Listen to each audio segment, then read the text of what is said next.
तो हेलो यारो, कैसे हो? तो आज की वीडियो में मैं 5 ऐसी वेब सीरीज के बारे में बताऊंगा जिनको देखने में आपकी फट जाएगी।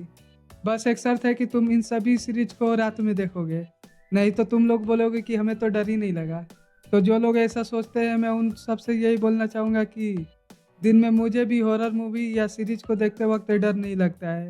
इसलिए मैं हॉरर कैटेगरी वाले मूवी या शो को रात में ही देखता हूँ, क्योंकि हॉरर मूवी या सीरीज को देखते वक्त डर या मज़ा सिर्फ रात ही में आता है। और हाँ, वीडियो शुरू होने से पहले मैं आप सबको बताना चाहता हूँ कि अगर तुम लोगों को किसी टॉपिक पे वीडियो चाहिए तो उस टॉपिक का नाम कमेंट बॉक्स में शेयर कर देना। फिर वो चाहे हॉलीवुड हो, बॉलीवुड हो, साउथ हो या एनिमे। अगर मुझे टॉपिक अच्छा लगा तो मैं उसके ऊपर वीडियो ज़रूर बनाऊंगा। तो अब ज़्यादा देर नहीं करते हैं और बढ़ते हैं लिस्ट के पहले वेब सीरीज के ऊपर, जिसका नाम है घूल। जिस सीरीज को ब्लम हाउस और फैंटम फिल्म्स इन दोनों ने मिलकर प्रोड्यूस किया है।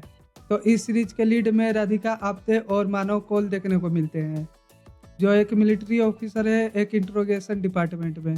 और उसी डिपार्टमेंट के अंदर एक प्रिजनर होता है जो सुपरनेचुरल एंटिटी को समन कर देता है, जिसको वो लोग भूल कहते हैं।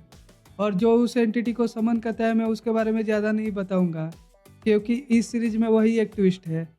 अगर मैंने उसके बारे में बता दिया तो ये सीरीज यहीं पे तुम लोगों के लिए स्पॉइल हो जाएगी, जो मैं नहीं चाहता कि स्पॉइल हो। तो इससे अच्छा तुम जाके सीरीज को देख लो, जो सिर्फ 3 एपिसोड का है, जो तुम्हें नेटफ्लिक्स पे देखने को मिल जाएगी, जिसे तुम लोग तुरंत ही निपटा दोगे। तो लिस्ट में अगली वेब सीरीज का नाम है टाइपराइटर, जिसको सुजोय घोष ने डायरेक्ट किया है, जो सीरीज देखते वक्त तुम्हें फील भी होगा। तो इसकी स्टोरी गोवा के एक विला के अंदर रखी हुई टाइपराइटर से शुरू होती है। पर मैं उस टाइपराइटर के मिस्ट्री के बारे में तो नहीं बता सकता, क्योंकि उस टाइपराइटर के ऊपर ही इसकी पूरी स्टोरी टिकी हुई है। पर मैं इतना बता सकता हूँ कि उस टाइपराइटर की मिस्ट्री अभिषेक बनर्जी के कैरेक्टर से लिंक्ड होती है, और वो सिर्फ एक एपिसोड के लिए ही इस सीरीज में दिखते हैं, और उसी एपिसोड में उनका पूरा स्टोरी कवर कर दिया जाता है। और बात रही उनकी परफॉर्मेंस की, तो उनकी परफॉर्मेंस हमेशा की तरह लाजवाब थी। और इनके अलावा इस सीरीज में दिखने वाले बाकी के एक्टर्स ने भी अपने रोल को अच्छे से निभाया है। फिर वो चाहे बच्चे हो या बड़े हो, सभी का काम अच्छा था। तो अब ये सीरीज तुमको देखनी है तो ये सीरीज भी तुमको नेटफ्लिक्स पे मिल जाएगी। और इसके भी कुछ ज़्यादा एपिसोड नहीं है, इसके सिर्फ 5 एपिसोड है। तो नेक्स्ट सीरीज का नाम है दान राकड़ का रहस्य। तो इसकी स्टोरी राजस्थान के एक गांव में सेट है, जिसका नाम है सिलासपुरा। और इस गांव में एक शिलास्थल है जहाँ पे राकड़ यानी बुरी शक्ति का वास है। और वो शिलास्थल एक माइनिंग एरिया में पड़ता है, जिसकी माइनिंग सालों पहले बंद कर दी गई थी। तो फिर एंट्री होती है तिस्का शर्मा की, जो इस सीरीज में एक आईएएस ऑफिसर बनी हुई है, जिनका नाम है अवनी, जिनके पास माइनिंग को दोबारा चालू करने के ऑर्डर्स होते हैं।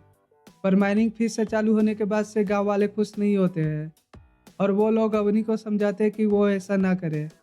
पर वो गांव वालों के समझाने के बावजूद माइनिंग का काम चालू करवा देती है, जिसके बाद राकड़ की शक्तियाँ फिर से जाग जाती है और गांव की हालत बद से बदतर होने लगती है। और इस सीरीज में सौरभ शुक्ला एक गांव वाले बने हुए हैं, जिनका स्क्रीन प्रेजेंस काफ़ी अच्छा है। बस इस सीरीज की पेसिंग थोड़ी स्लो लगी।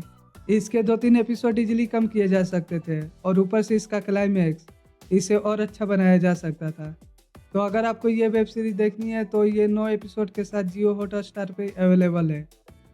तो अब बढ़ते हैं इस लिस्ट की अगली वेब सीरीज के ऊपर, जिसका नाम है अधूरा। तो इस सीरीज में कोई भी जाना माना एक्टर देखने को नहीं मिलेगा, और शायद यही वजह है कि ये आज भी अंडररेटेड है। तो इसकी स्टोरी एक बोर्डिंग स्कूल में शुरू होती है, जहाँ पास्ट में किसी के साथ बुरा हुआ होता है, जिसके बाद वो अपना रिवेंज लेने के लिए घोस्ट बन के वापस आता है।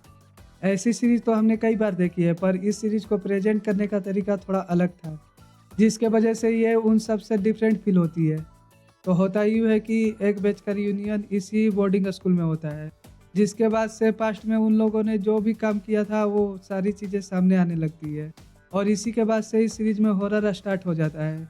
तो इस सीरीज के बारे में और बताने से इसकी स्टोरी स्पॉइल हो सकती है, तो मैं यहीं पे रुक जाता हूँ। तो अब बात कर लेते हैं इस सीरीज में सभी के परफॉर्मेंस के ऊपर। तो सभी ने अपना काम बखूबी निभाया है। जितना काम उनको दिया गया था वो उन्होंने उस काम को डिसेंटली परफॉर्म किया है। और वो बच्चा, उसने काफ़ी अच्छी एक्टिंग की है, जो इस सीरीज में सबसे अच्छी थी। तो ये सीरीज आपको अमेजॉन प्राइम पे देखने को मिल जाएगी, जिसके टोटल 7 एपिसोड है। तो अब आ जाते हैं इस लिस्ट के आखिरी मगर मेरे फेवरेट वेब सीरीज में से एक बेताल के ऊपर। तो इस सीरीज को शाहरुख खान के रेड चिलीज और ब्लम हाउस ने मिलकर बनाया है। तो इमेजिन कर सकते हो कि ये कॉम्बो कैसा होगा। एक तरफ रेड चिलीज का वीएफएक्स और दूसरी तरफ ब्लम हाउस, जिसे हम हॉरर और क्रीपी मूवी बनाने के लिए जानते हैं। उसके बावजूद ये सीरीज अंडररेटेड रह गई, जिसके वजह से इसके सेकंड सीजन को भी कैंसिल कर दिया गया। जबकि हमें सीरीज के एंड में एक पोस्ट क्रेडिट सीन भी देखने को मिलता है, जिसको देखने के बाद लग रहा था कि इसके सेकंड सीजन का स्केल और भी ज़्यादा बड़ा होगा।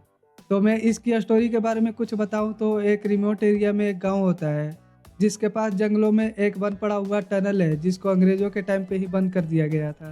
तो उसी टनल को एक हाईवे प्रोजेक्ट के दौरान तोड़ा जाता है और गांव वाले ऐसा होना नहीं देना चाहते थे। तो वो लोग उन शहर से आए लोगों को समझाते हैं कि वो ऐसा ना करे, क्योंकि उस टनल के अंदर एक शराब बंद है जो टनल के टूटने से बाहर आ जाएगी। पर वो इस बात को नज़रअंदाज करते हैं और उस टनल का एंट्रेंस गेट खोल देते हैं, जिसके बाद उस टनल में ट्रैप ज़ॉम्बी जो अंग्रेज सिपाही होते हैं वो उस टनल से आज़ाद हो जाते हैं। और ये सीरीज ज़ॉम्बीज़ के ऊपर एक डिफरेंट अप्रोच लेती है, क्योंकि इसमें जो ज़ॉम्बीज़ है वो किसी वायरस से नहीं बल्कि बैताल के एक शराब के कारण बने हुए होते हैं, जो इसे एक मैथोलॉजी से भी जोड़ता है। इसके अलावा इसका बीजीएम और सिनेमेटोग्राफी कमाल का तो था ही, पर इसके ऊपर से ज़ॉम्बीज़ का डिज़ाइन और एक्शन सीक्वेंस काफ़ी अच्छे थे। और इस सीरीज के मेन लीड में है विनीत कुमार, जिनको अभी हमने छावा और जाट मूवी में देखा है। विनीत कुमार इस सीरीज में विक्रम सिरोही बने हुए हैं, जो इससे विक्रम बेताल के स्टोरी से जोड़ता है। तो इस सीरीज में सभी का परफॉर्मेंस डिसेंट था, जिनमें से विनीत कुमार साइन करते हुए नजर आते हैं। तो अब आ जाते हैं कि ये सीरीज कहाँ देखने को मिलेगा। तो ये सीरीज आपको नेटफ्लिक्स पे देखने के लिए मिल जाएगा, जिसके सिर्फ 4 एपिसोड है, जो इसके पूरे स्टोरी को एक अच्छे पेज पे लेकर चलता है। तो ये लिस्ट यहीं पे ख़त्म होती है, पर जाने से पहले वीडियो को लाइक, शेयर और चैनल को सब्सक्राइब कर देना। तो फिर मिलेंगे नेक्स्ट वीडियो में, तब तक के लिए गुड बाय।